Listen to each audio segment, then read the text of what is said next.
So I have the wonderful privilege to welcome Secretary Pete Buttigieg to the stage today.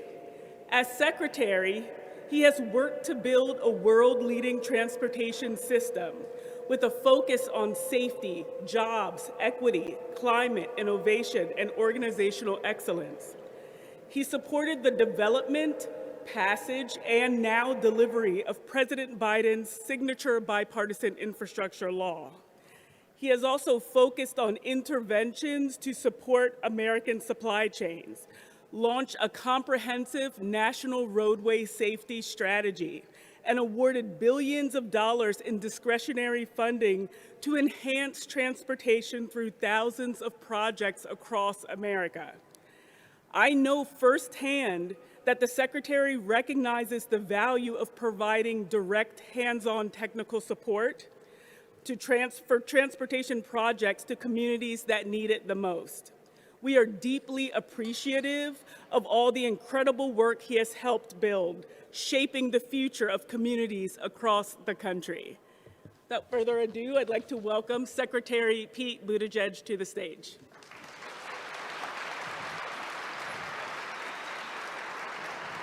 Thank you.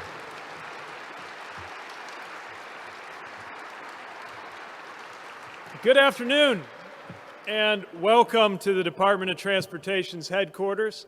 For those of you who have been here from communities across the country, and of course, to my own USDOT colleagues, thank you. I'm so appreciative of our team, some of whom I just had a chance to visit with, who've been working on this. I know that we are here because of the work of the Thriving Communities program, but I want to start just by saying a word about where I just was. I came from the FEMA headquarters, the National Response Coordination Center, where teams are working side by side and around the clock addressing the ongoing hurricane response, both helping communities that are recovering from Hurricane Helene and communities that are now dealing with Hurricane Milton. And this is a 1-2 punch that's upended so many lives and livelihoods, and it's going to require the best of America to help all of our fellow Americans get back on their feet there.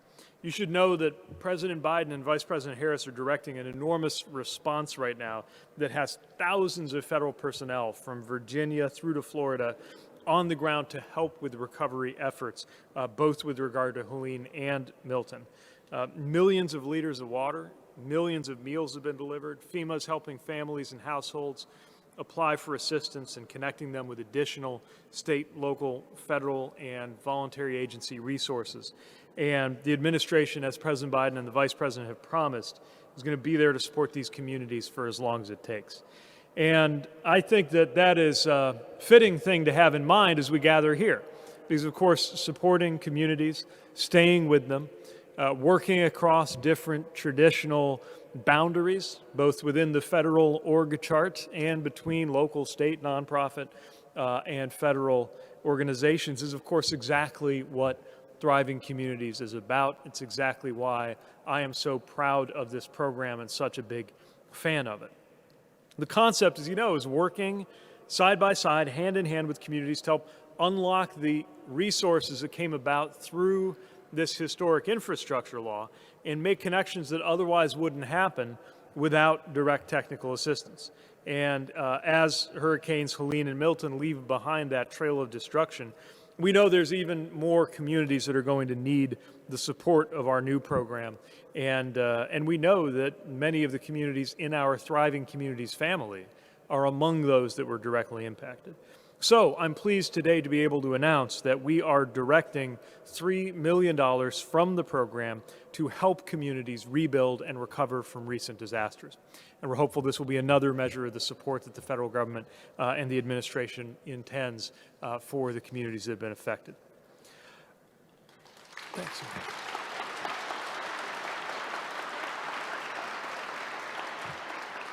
So to me, as we're seeing these images of communities hit by extreme weather, it's a renewed urgency and responsibility to build and strengthen the kind of infrastructure that's going to serve Americans for the next 100 years.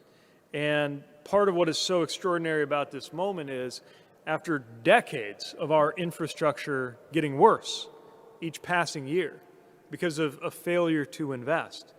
We now have a very different trajectory. President Biden and Vice President Harris came to office knowing that the country couldn't go another 4 years without a real infrastructure plan. And the result was, on November 15th, 2021, the president signed the historic infrastructure law that has ushered in an infrastructure decade like we haven't seen at any time in the last 70 years or more. We also know that that's just step one, and making good on the potential of this infrastructure era means making sure that resources get to the places where they can do the most good, including those who have been left out of past investments because they didn't have the access or the means or the influence to secure resources. We're very conscious of the trap that can arise where it takes money to get money. It takes resources to seek resources. It takes knowledge to get knowledge. We're working to cut through that. And our commitment to fairness and to leaving no one behind and to delivering for all is part of what brings us together here. What is happening through the Thriving Communities program is part of America's answer to the fact that too many communities were left out of the support that was invested around the country in previous generations. So we've got a new program in Thriving Communities that didn't exist when I arrived in this building or when President Biden first arrived in Washington. 2 years of no-cost, hands-on assistance and capacity building for communities that have been overburdened and underserved, from some of our biggest cities to some of our most rural areas, helping communities deliver solutions for their biggest challenges, helping them apply for funding, and helping them deliver their projects. And recognizing that a community's needs don't stop at the lines of a federal org chart, we also are helping communities access resources from other federal agencies. We don't expect you to automatically know how to navigate something as complicated as the federal government. I struggle to navigate the complexity of the federal government, and you shouldn't have to do it alone. And I hope also in the course of this gathering, you have not only gotten to know so many federal partners and nonprofit partners who are working to help you out, but most of all, you're getting to know each other. Because the cohesion of the cohort that we're building, the connections, the chance to compare notes is, I think, one of the best things we can foster. We're conscious that we're creating a community of communities that have worked with us and worked each other through this initiative. I'm very pleased to see that of the 64 communities that we worked with in our inaugural year, 30 have already won federal funding through our grant programs, including Safe Streets for All and the Rural Tribal and Assistance Program. And that's one of the reasons why I'm really excited to be here. But we also know there's a lot of work to do. And I want you to know that I can relate to the experience of a community knocking on the door of this building trying to get support.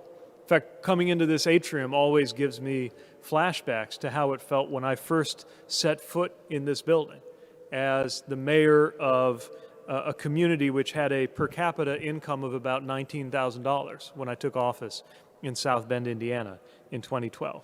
But even though we didn't have as many resources as a lot of other communities, we did have big visions for what our transportation future could look like. But we certainly did not have an in-house federal government relations staff. Places like where I grew up and places like where so many of you live and serve can't afford an army of grant writers and lobbyists and consultants, and you shouldn't have to, in order to get help, in order to get support, in order to get funding, and in order to get technical advice. And I know that our experience was emblematic of so many of the places that most needed help, but for that very reason, we're not well positioned to get it. Meanwhile, over the decades, the state of American infrastructure was getting worse everywhere, but especially in low-income communities, communities of color, tribal communities, and rural communities. And it widened the inequality gaps that we've been living with even further. We knew with the infrastructure package we had a once-in-a-lifetime chance to change that trajectory. When you inject $1 trillion into the American economy to fix what is broken and mend what needs to be repaired across American infrastructure, from water to internet access to power to the approximately half of that bill that went into transportation, It creates a historic opportunity to work directly with the communities that know firsthand what your needs are. And we're there to provide the funding to help get those projects off the ground. We very much recognize that the projects, the ideas, the concepts, the visions aren't going to originate in this building. I'm very proud of the work we do here. I'm especially proud of the people who come to work here every day. But I'm also proud of the fact that of the 60,000 projects that we're supporting through the Biden-Harris infrastructure package, 0 out of those 60,000 were invented somewhere in these halls. The ideas don't come from Washington, but more of the funding should, and now it is. That's what this is about. And that's what my colleagues here are working hand in glove with you to make a reality. And yes, we know that you may not come through the door with a fully developed, completely articulated, scoped, engineered, ready for construction plan, and that's okay. We are here to help you get things on to the drawing board, as well as off the drawing board and turned into reality. I want to share just a few stories from a few of you in this room and some of the partners who I know are watching remotely.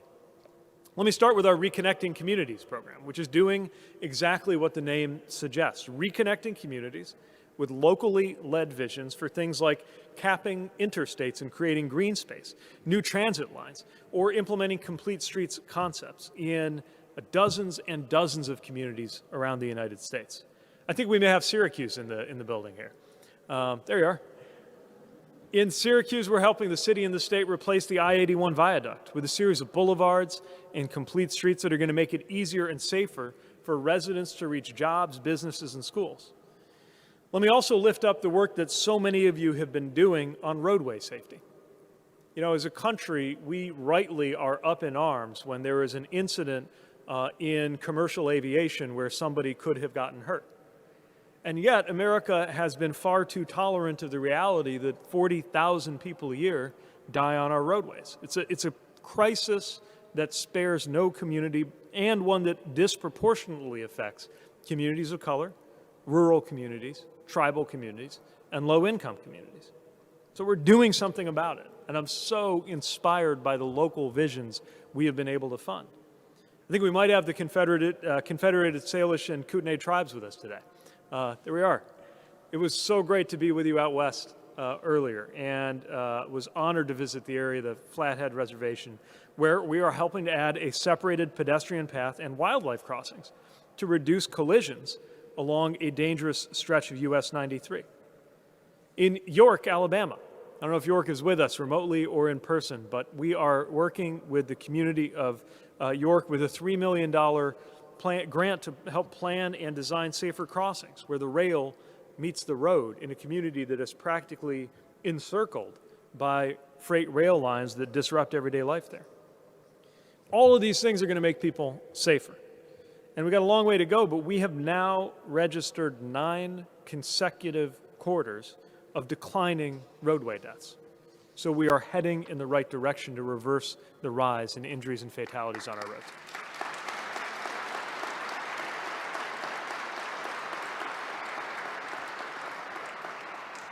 One last area that I'll mention, complementing the work we've always done on transit.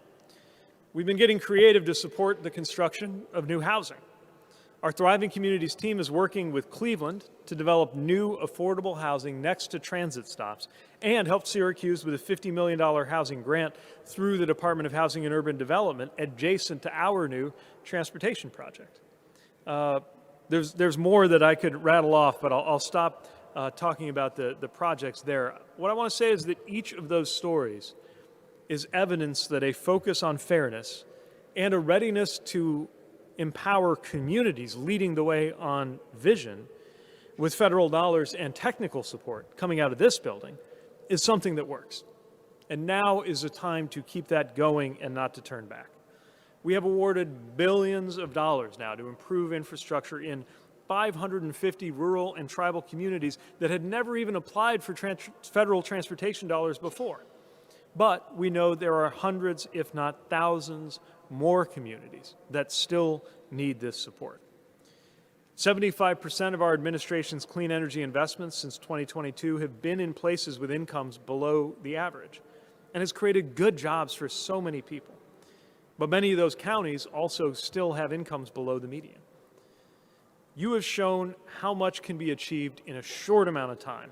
And together we have shown that good federal policy can do big things and deliver the transportation infrastructure that serves everyone. So I want to express my faith in this program and my gratitude for all of you and your work. And I do think it's fitting that we're here today with everything going on around the country and around the world, with colleagues from around the country who have demonstrated how federal and local partners can work together to solve big problems. Because you live and breathe the power of community. And that power of community is a kind of strength that is going to be needed. A shared commitment to help one another is a strength that is very much going to be needed in this country in the days and the weeks and the months ahead. Anyone who's lived through a natural disaster knows that recovery is a long-term process that demands long-term support. Anyone who has lived through economic upheaval knows likewise that to deal with that you have to be in it for the long haul. What I sense in this group is exactly the right combination of patience and impatience. The patience to understand that it takes a number of steps and processes and conversations and public meetings. How many of you are survivors of many a public meeting, right? That takes patience. But also the kind of impatience to say, hey, just because something has been sitting around needing to be done for 10 or 15 years doesn't mean we're going to sit around one day longer waiting to take action. That is the spirit that I sense in this group. It's what I hope you feel and experience and understand that we are here to help you with. And again, I am, the only thing I'm prouder of than the work that has gone into this already is what I know is to come as I see story after story, example after example, success after success from the communities that you serve. So thank you for everything that you're doing. Thanks for the chance to address you. Please keep up the fantastic work. Thanks very much.